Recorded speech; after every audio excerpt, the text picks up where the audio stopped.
Assalamualaikum warahmatullahi wabarakatuh. Halo semuanya, perkenalkan nama saya Kiza Rizky Ramadhani. Saya dari kelas 10B dengan nomor absen 30. Nah, di sini saya akan menjelaskan mengenai Kerajaan Sriwijaya. Nah, Kerajaan Sriwijaya muncul karena letaknya yang strategis, kondisi geografis, ekonomi, dan juga politik wilayah Sumatera bagian selatan pada masa itu. Nah, daerah yang kini dikenal sebagai Palembang terletak di tepi Sungai Musi yang bermuara ke Selat Malaka, salah satu jalur perdagangan laut yang paling penting di dunia pada masa lampau. Nah, letaknya yang strategis ini menjadikannya wilayah tersebut sering disinggahi oleh kapal-kapal pedagang dari berbagai daerah, seperti India, Tiongkok, dan wilayah Asia Tenggara lainnya. Nah, kondisi ini kemudian mendorong munculnya kekuatan maritim yang mampu mengatur dan menguasai jalur laut perdagangan laut tersebut. Nah, bukti awal berdirinya kerajaan ini dapat diketahui dari sebuah prasasti, yaitu Prasasti Kedukan Bukit yang ditemukan di Palembang dan berangka tahun 683 Masehi. Dalam prasasti tersebut diceritakan bahwa Dapunta Hyang Sri Jayanasa melakukan perjalanan suci yang disebut Sidayatra bersama ribuan pasukan dengan menggunakan perahu. Dalam perjalanan tersebut, ia menaklukkan beberapa wilayah dan kemudian mendirikan sebuah kerajaan besar yang kemudian disebut Sriwijaya. Nah, dari prasasti ini dapat diketahui bahwa sejak awal berdirinya Sriwijaya telah memiliki kekuatan militer, sistem pemerintahan, dan kekuasaan politik yang cukup kuat untuk menguasai wilayah-wilayah di sekitarnya. Nah, selain bersumber dari dalam negeri, terdapat juga informasi mengenai Kerajaan Sriwijaya dari catatan luar negeri. Seorang biksu dari Tiongkok bernama Yi Jing pernah singgah di Sriwijaya sekitar tahun 671 Masehi dalam perjalanannya menuju India untuk mempelajari agama Buddha. Dalam catatannya, ia menyebutkan bahwa Kerajaan Sriwijaya merupakan kerajaan yang makmur dan menjadi pusat pembelajaran agama Buddha yang penting di Asia Tenggara. Nah, selanjutnya yaitu masa kejayaan. Kerajaan Sriwijaya mencapai puncak kejayaannya pada masa pemerintahan Balaputra Dewa. Wilayah kekuasaannya meluas hingga Sumatera, Jawa Barat, Semenanjung Melayu, bahkan sampai ke Thailand Selatan, sehingga menjadikannya kerajaan maritim yang sangat berpengaruh. Nah, dalam masa kejayaan ini terdapat beberapa aspek. Yang pertama yaitu ekonomi. Pada masa kejayaannya, Kerajaan Sriwijaya berkembang sebagai pusat perdagangan internasional. Kerajaan ini memiliki armada laut yang kuat untuk menjaga keamanan jalur perdagangan. Komoditas yang diperdagangkan juga sangat beragam, seperti lada, kayu cendana, kapur barus, dan emas. Nah, terdapat juga politik. Dalam bidang politik, Kerajaan Sriwijaya berhasil menguasai jalur perdagangan penting seperti Selat Malaka dan juga Selat Sunda. Selain itu, Kerajaan Sriwijaya juga menjalin hubungan diplomatik dengan kerajaan di India yang semakin memperkuat posisinya di dunia internasional. Nah, lalu ada pendidikan dan agama. Kerajaan ini dikenal sebagai pusat pembelajaran agama Buddha. Banyak pelajar dan juga pendeta dari berbagai negara yang datang untuk belajar.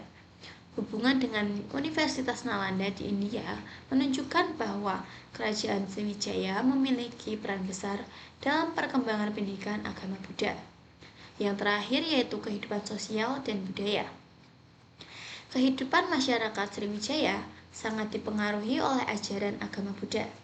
Kerajaan ini menjadi tempat berkumpulnya para pendeta dan juga pelajar dari berbagai negara, sehingga terjadi perkembangan budaya dan ilmu pengetahuan yang sangat pesat. Nah, selanjutnya yaitu masa kemunduran.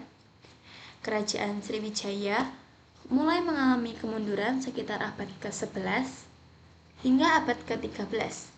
Banyak wilayah kekuasaan yang mulai melepaskan diri sehingga kekuatan kerajaan berkurang secara signifikan.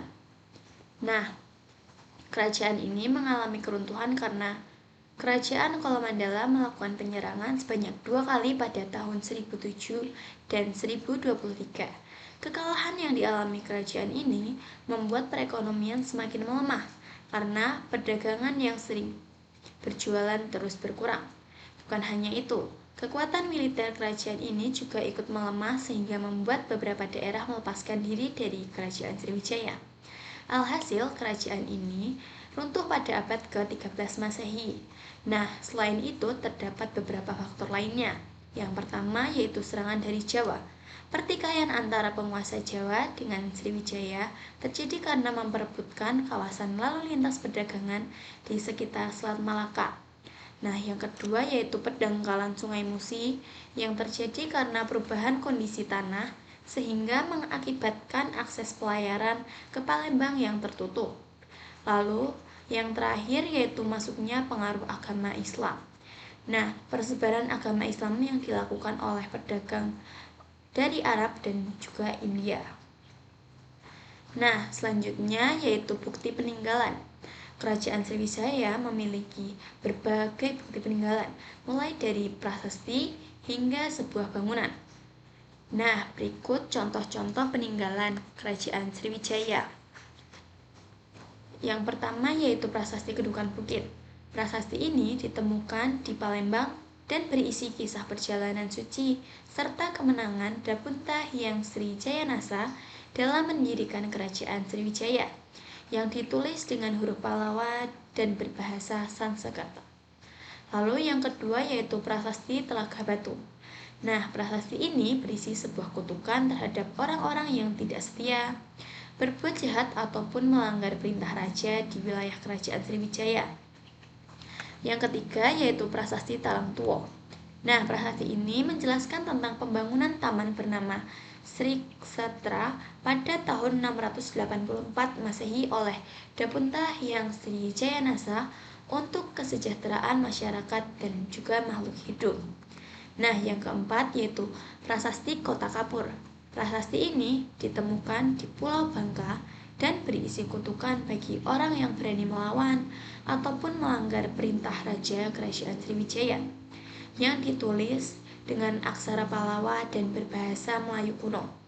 Nah, selanjutnya atau yang kelima yaitu Prasasti Karangbrahi. Nah, prasasti ini berisi ancaman dan juga kutukan bagi orang-orang yang tidak setia kepada kerajaan ataupun berbuat jahat terhadap kekuasaan Sriwijaya. Dan yang terakhir yaitu Prasasti Palas Pasemah. Nah, prasasti ini juga memuat sebuah kutukan terhadap orang yang tidak patuh kepada Raja Sriwijaya dan ditulis dalam bahasa Melayu kuno serta huruf Pallawa. Nah, selain prasasti-prasasti yang telah saya sebut tadi, terdapat juga bukti peninggalan berbentuk bangunan. Yang pertama yaitu Candi Muara Takus. Nah, candi ini bercorak Buddha yang terkenal di wilayah Riau. Di dalam kompleksnya terdapat beberapa bangunan seperti Candi Sulung, Candi Bungus, Stupa Palangka, dan Stupa Mahligai. Nah, candi ini menunjukkan perpaduan budaya Hindu dan juga Buddha. Lalu terdapat Candi Moro Jambi. Nah, kompleks Candi Buddha ini merupakan candi Buddha terluas di Asia Tenggara yang dibangun sekitar abad ke-7 hingga abad ke-12 Masehi. Nah, bangunannya dibangun menggunakan bata merah dan dahulu berfungsi sebagai tempat ibadah sekaligus pusat pendidikan agama Buddha. Dan yang terakhir yaitu situs Bingin Jungut. Nah, situs peninggalan kerajaan Sriwijaya ini merupakan tempat ditemukannya arca Buddha dan juga arca Avalokitesvara. Nah, arca-arca tersebut kemudian disimpan di sebuah museum. Kesimpulannya yaitu kerajaan Sriwijaya merupakan kerajaan maritim besar yang berkembang karena letaknya yang strategis dan kemampuannya menguasai perdagangan laut. Kerajaan ini juga menjadi pusat pendidikan dan penyebaran agama Buddha. Namun pada akhirnya kerajaan ini mengalami kemunduran dan juga runtuh akibat berbagai faktor, baik faktor dari dalam maupun dari luar. Nah, itu penjelasan dari saya mengenai kerajaan Sriwijaya. Terima kasih atas perhatiannya. Wassalamualaikum warahmatullahi wabarakatuh.